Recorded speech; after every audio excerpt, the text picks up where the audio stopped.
तो दोस्तों बहुत ही बड़ी अपडेट के साथ जुड़ा हूँ। आज आपको बता दूं कि पावर स्टार पवन सिंह का आज एक song Pawan Singh official channel के माध्यम से रिलीज किया गया था, जिस गाने का नाम है सिंदूर। तो दोस्तों आपको बता दूं कि पावर स्टार पवन सिंह के अपने ही चैनल पे इस गाने को 9:45 में रिलीज किया गया था, जिस गाने को पवन सिंह खुद गए थे और इस गाने को रिलीज किया हुआ मात्र 1 घंटा हुआ था। दोस्तों 1 घंटे में जब मैंने देखा तो इस गाने को मात्र 1 घंटे में 23 नंबर ट्रेंडिंग में देखा गया, जो कि आप सब अपने स्क्रीन पे देख पा रहे होंगे। और व्यूज की बात करें तो व्यूज भी लगभग 2.5 मिलियन पहुंच गई थी। और फिर जब मैंने अभी देखा 6 घंटे बाद जब मैंने इस गाने को देखा तो ये गाना 4 नंबर ट्रेंडिंग लिस्ट में लहरा रहा है। और इस टाइम व्यूज की बात करें तो लगभग 9 मिलियन व्यूज पहुंच गए हैं। मात्र 6 घंटे में 9 मिलियन व्यूज लाना कोई छोटी बात नहीं है। दोस्तों कुछ देर बाद ये फर्स्ट नंबर ट्रेंडिंग लिस्ट में पक्का दिखेगा, आप लोग देखिएगा।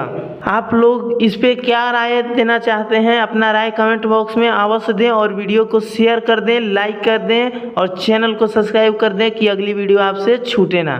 धन्यवाद।